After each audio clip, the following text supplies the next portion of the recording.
the 6th of November 1995. We're interviewing Hélène Rosenblatt-Dux, interviewed by Jackie Assoun in Paris, France, in French. Nous sommes le 6 novembre 1995 à Paris, Jackie Assoun. J'interviewe Madame Hélène Dux en français, cassette numéro 1. Madame Hélène Dux, où êtes-vous née? À Cluj, en Roumanie, en Transylvanie, exactement.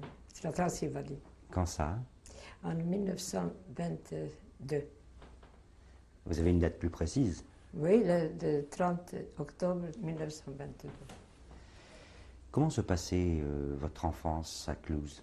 À Cluj, c'était déjà la montée du nazisme. En 1938, c'était difficile. Mais très difficile. Votre enfance dans votre famille, est-ce que vous pourriez me dire quelques mots sur cette enfance? Il y avait une enfance votre famille heureuse, une famille unie. Mon père était comptable. C'était dur, on était 2 frères et 2 sœurs. On était un peu religieux, mais pas trop. On aimait le Shabbat, les fêtes, c'est important. Sans ça, on était une grande famille en plus, parce que ma mère, elle en avait 8 frères, ils étaient 3 sœurs, donc on avait plein des oncles, des cousines. C'était une famille qui était en grande partie habitée à Cluj. On était installés, sauf 2 ou 3. Et il y avait des grandes réunions de famille quelquefois? Oui, oui, il y avait. À Pessard peut-être? Pardon? À Pessard peut-être? À Pessard, non, à Pessard c'est pas comme ici. Chacun est resté chez soi, c'était pas familial pour inviter. Mais on allait chez les uns, chez les autres, on venait. C'était bien les fêtes, c'était vraiment très bien. On était une famille très unie. On aimait notre père, ma mère.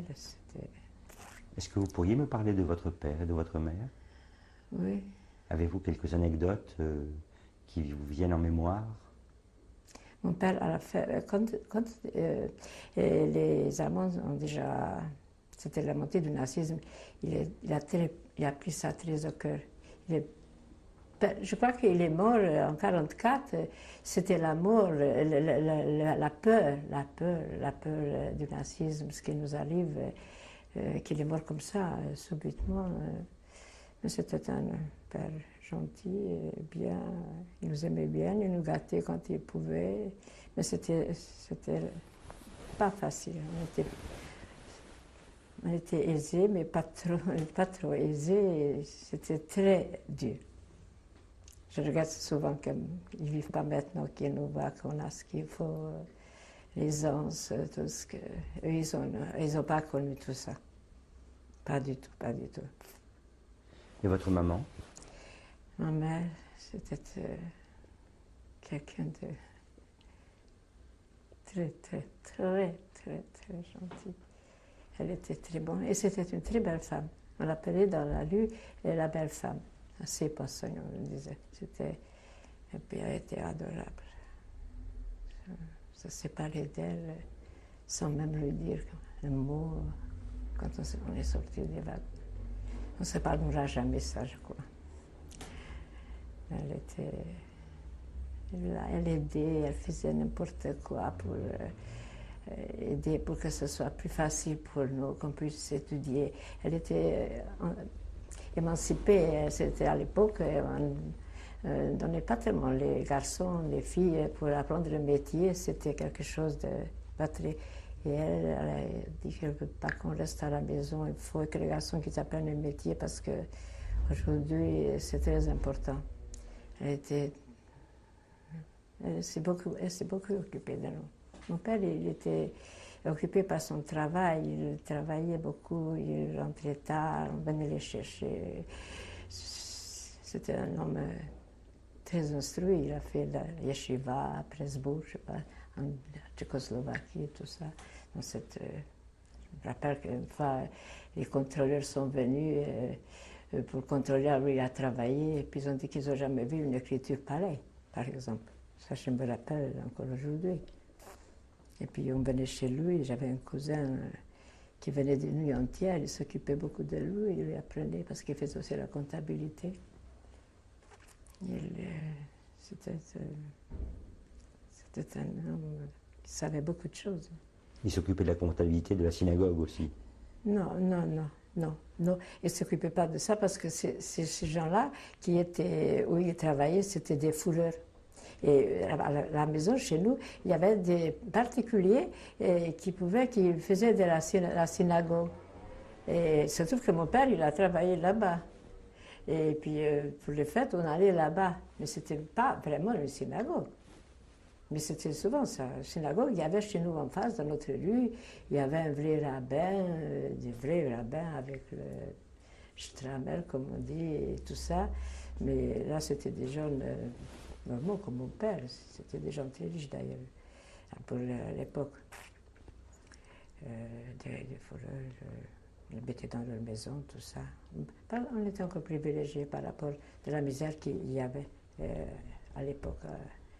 À Cluj, en Roumanie. On a habité, c'était pas mal. C'était pas mal ce moment quand il y avait des événements qui sont apparus, les garçons sont partis pour les travaux forcés, tout ça. C'était très dur. Est-ce que vous pourriez me parler de Cluj et de vos jeux d'enfants avec vos frères et sœurs? De Cluj? C'était une belle ville, hein, à l'époque. C'était une ville universitaire. C'est une grande ville? Oui, à l'époque, il y avait 100 000 habitants. Aujourd'hui, je ne sais pas combien. Mais c'était une ville universitaire. C'était bien. Je ne sais pas, on a participé quand on a grandi un peu dans les trucs sionistes, comment on dit ça en français, je ne sais pas. Le mouvement des jeunes sionistes. Voilà, c'est ça. C'est ça. Ma soeur était d'un côté, moi dans un autre, mais on était imprégnés par le sionisme. Je crois même qu'on a acheté une parcelle en Israël, une orangerie, je ne sais pas. Je me rappelle d'avoir vu ça une fois dans l'armoire. Mon genre me dit toujours, pourquoi que je ne cherche pas, si j'essaierais de me rappeler. Peut-être aujourd'hui, ça voudrait tellement cher en Israël, mais je ne sais pas. Mais je me rappelle très bien de ce papier qui traînait là-bas dans l'armoire. Pour me dire qu'on était très Palestine encore à l'époque. Mais malheureusement, on n'est pas parti. Mon frère, il voulait, mais en dernière minute, parce que là-bas, il fallait avoir de l'argent à l'époque pour pouvoir payer, aller à l'IA. Mais c'était une discussion familiale de partir en Palestine. Oui. Vous aviez quel âge quand on en parlait? Je ne sais pas, dans les 18 ans, quelque chose comme ça. Oui. Mais il n'était même pas question de nous, c'était question des garçons, surtout. De Joseph.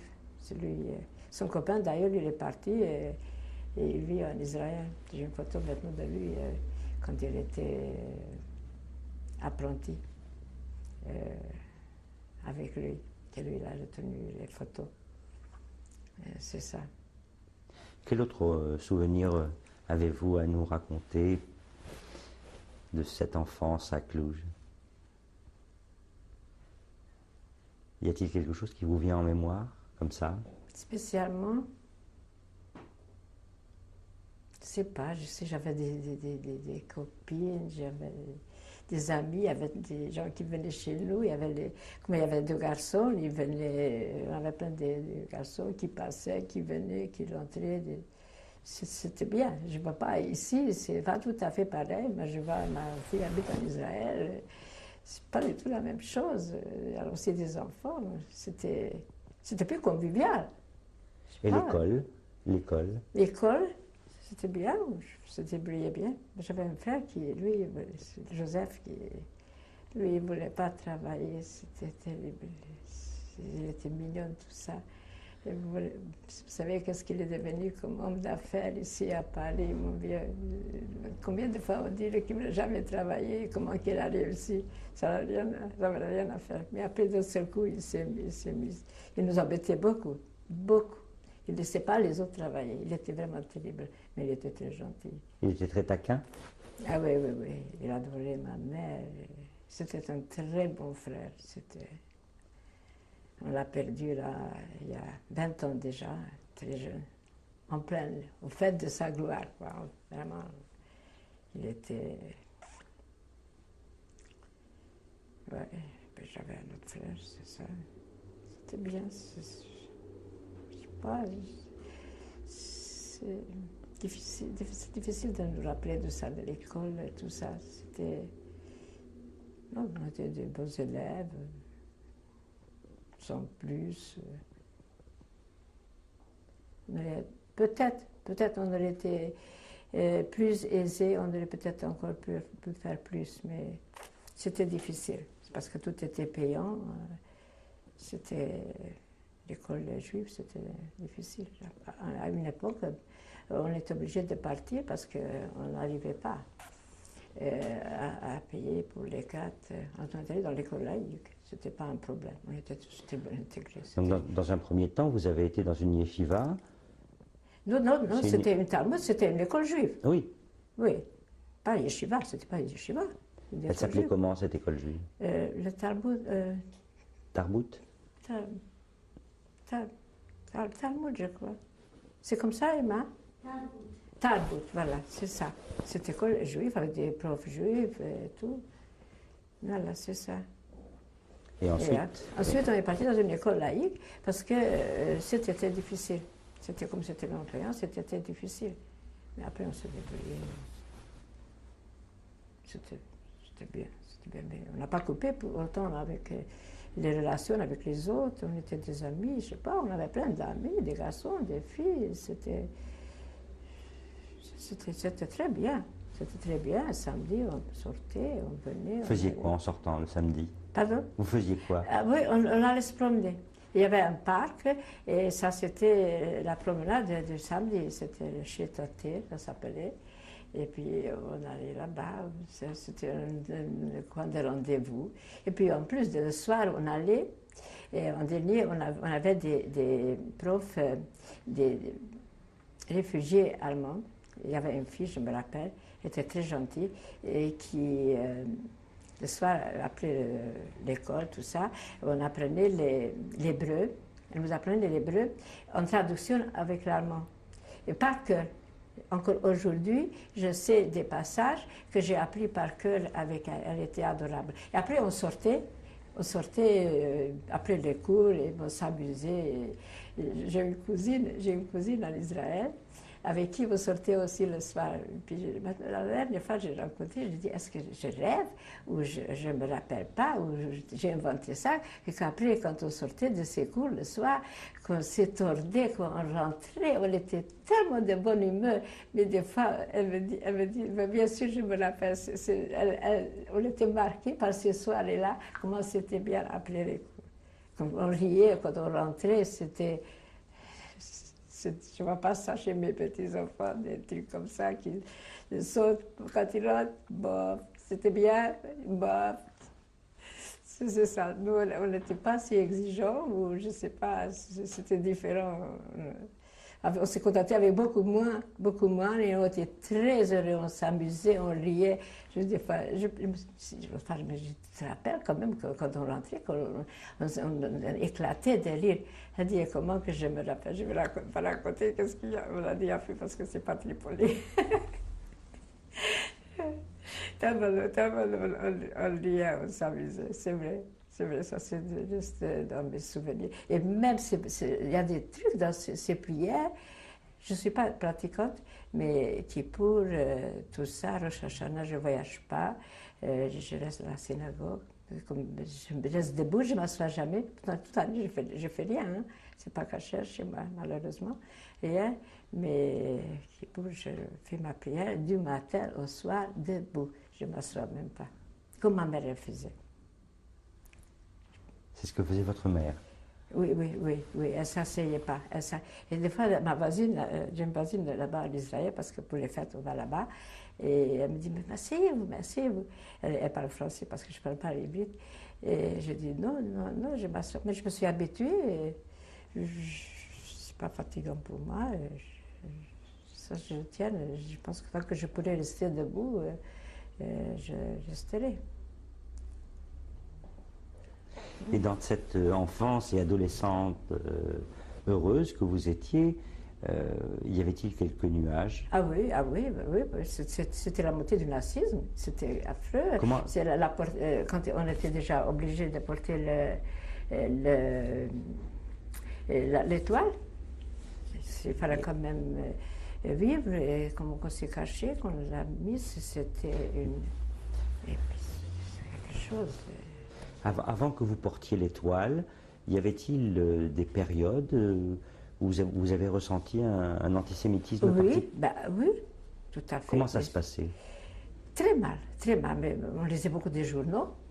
Ma mère était très journal, mon père, on en parlait, on paniquait, c'est vrai. Mais on ne le croyait pas parce qu'il y avait des garçons qui venaient de Pologne, déjà à l'époque, et qui se sont réfugiés parce que là-bas c'était déjà vraiment la déportation et tout. On ne les croyait pas. Je me rappelle, il y avait des garçons, des amis de Dèche qui venaient et ils rentraient dans des asiles pour ne pas être pris chez nous déjà. Et ils racontaient, mais on ne voulait pas le croire. À quel moment ça se passait ça? Ça, c'était en 44, 43, quelque chose comme ça, 42, 43. Ils ont fui, ils sont allés de leur ville et venaient là et nous racontaient ce qui se passe en Pologne et on ne voulait pas les croire. Mais avant cela, avant l'invasion de la Pologne, comment ça se passait? On était informés, c'était, je sais pas, on était informés par les journaux. Et en Roumanie, même à Cluj, est-ce qu'il y avait avant la guerre? Il y avait déjà l'antisémitisme est monté petit à petit, oui. Comment vous l'avez ressenti? Oui, ma mère, parce que nous on était dans des écoles roumaines. On a grandi avec les Roumains, mais on parlait à la maison hongroise. Mes parents étaient là, ils avaient la culture allemande. Ils parlaient allemand, hongrois, et puis ils étaient très hongrois parce qu'ils vivaient toujours sous le régime hongrois. Et quand les Hongrois sont venus, je me rappelle ma mère comme elle était heureuse quand ils sont rentrés en 41, quand ils sont rentrés en Transylvanie. Et après, qu'est-ce qu'on a dû chanter, mon Dieu, qu'est-ce que c'était triste après. Tout de suite, c'était vraiment la montée de l'antisémitisme, même à l'école, tout ça, c'était fini, ça a commencé vraiment. C'est 3 ans après, c'était bricolage. Vous pourriez me dire comment ça se passait au quotidien? Au quotidien? Comment ça se passait? Je sais comment ça se passait. C'était difficile, c'était très difficile, c'était difficile. Je me rappelle, dans le cours, il habitait un gardien, comment on dit maintenant, gardien de la paix. Il faisait tout ce qu'il voulait. Il volait les chemises à mon père, il les portait comme ça carrément, on n'osait pas lui dire. C'était un gardien de rien du tout, un gardien de la paix, hein. Il faisait que boire. Et puis il volait les chemises qu'on mettait à sécher. C'était comme ça chez nous. Il n'y avait pas de confort comme ici, l'eau, tout ça. Et puis on n'osait même pas lui dire, c'était un dieu. On avait peur de tout, on avait peur de notre entourage, et on vivait, on s'y habitue. On ne s'habitue pas, mais c'est comme ça, on disait Gidal.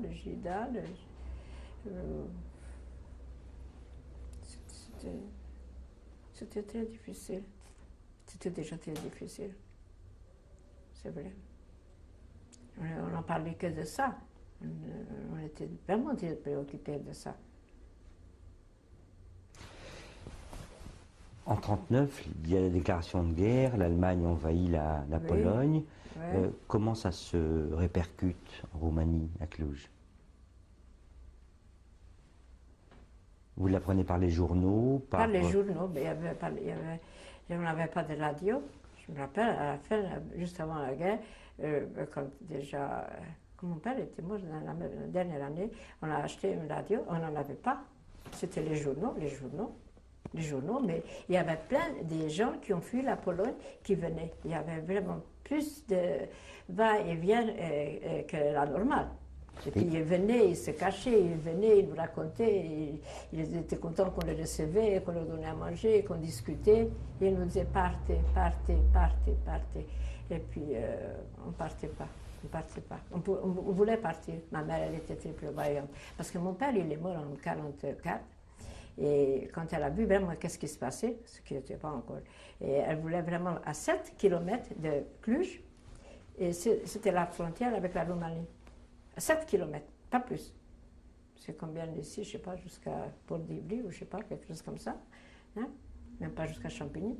Et nous avons eu des relations avec des paysans. Mon frère, il achetait là-bas, je ne sais pas si c'est des trucs qu'il vendait. Il faisait le commerce une fois que la frontière était faite avec la Roumanie. Là, c'était la Roumanie. À 7 km, c'était la Hongrie. Eux, ils sont restés en Roumanie. C'était les frontières, c'était ça. Et on aurait pu s'enfuir. Ma mère, un matin, elle a dit...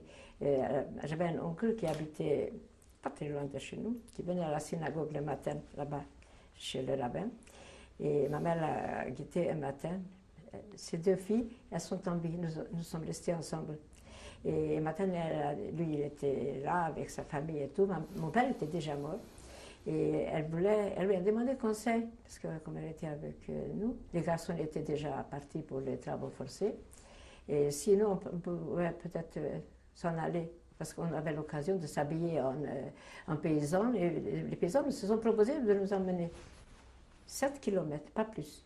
Et mon oncle a dit, lui il était très aisé, il était très bien positionné de ce point de vue.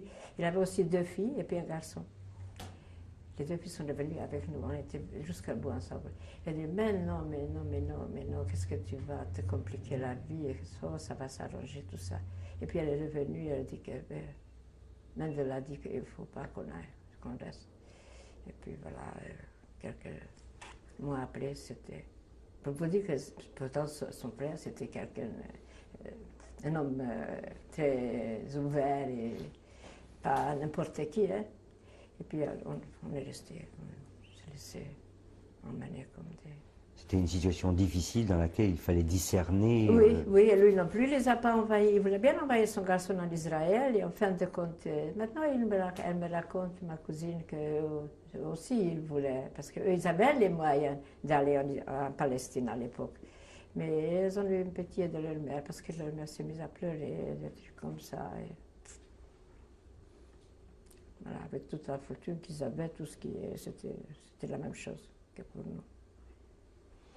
Vous pourriez me raconter le début des années 40 40, 41, 42 41, c'était l'année quand les Hongrois ont occupé la Transylvanie, quand ils sont rentrés. Les paraîtres qu'il y avait, ça je ne peux jamais oublier. Hein. Et la joie de ma mère avec ces Hongrois qui sont arrivés, c'était quelque chose de vraiment très imaginatif pour nous, parce qu'on n'a pas compris ça, parce que nous à l'école, si on parlait un mot hongrois, on devait payer une amende, je ne sais pas, un lait ou 2 laits, quelque chose comme ça, tellement c'était défendu, parce qu'on était vraiment imprégnés de la langue hongroise. Tout le monde parlait hongrois, nous, entre frères et sœurs, on parlait hongrois. Avec ma mère, on parlait hongrois. Des fois, mon père, le vendredi soir, il voulait qu'on parle yiddish à table. Maman, vendredi soir. Enfin, on parlait comme on voulait. On n'était pas très strict là-dessus. Et puis voilà, ils sont arrivés, c'était des parades avec elles sont habillées avec des robes longues, des robes habillées. Je n'ai jamais imaginé qu'on peut, pour faire venir la troupe, de s'habiller comme ça, avec on avait des voisins, des Hongrois qui étaient très heureux, que les Hongrois reviennent enfin, et qu'ils réoccupent la Transylvanie. C'était vraiment très grand. Pour quelle raison votre mère était heureuse de cet événement? Je ne sais pas, parce qu'elle était... Qu'est-ce qu'elle pensait? Elle pensait que enfin, maintenant ça va être bien, ça va être mieux que les Roumains. Parce que les Roumains étaient, même parce que les Roumains étaient déjà antisémites. Et elle n'a pas imaginé que les Hongrois peuvent l'être. Mais elle en a beaucoup souffert. Elle a passé ils ont passé la guerre de 14. Elle nous a raconté beaucoup sur cette guerre, comme c'était dur. Elle avait 9 frères, 8, pardon, 8. Et ils étaient tous sur le front, en Russie, partout, éparpillés. Par chance, ils sont tous revenus. Mais ils ont beaucoup souffert à appeler parce qu'il y avait plein de morts, il n'y avait pas assez de garçons. Et tout ça, c'était difficile.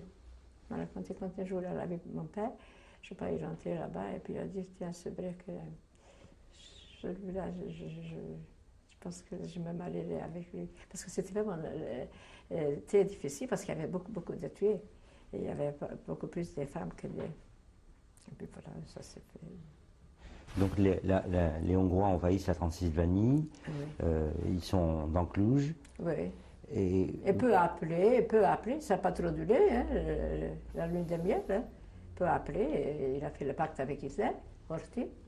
Et puis voilà, c'était depuis l'Empire. Ils ont envahi la Tchécoslovaquie. Et puis après, c'était notre tour. Mais tout ça avec la montée de l'antisémitisme qu'il y avait, la garde de fer et tout.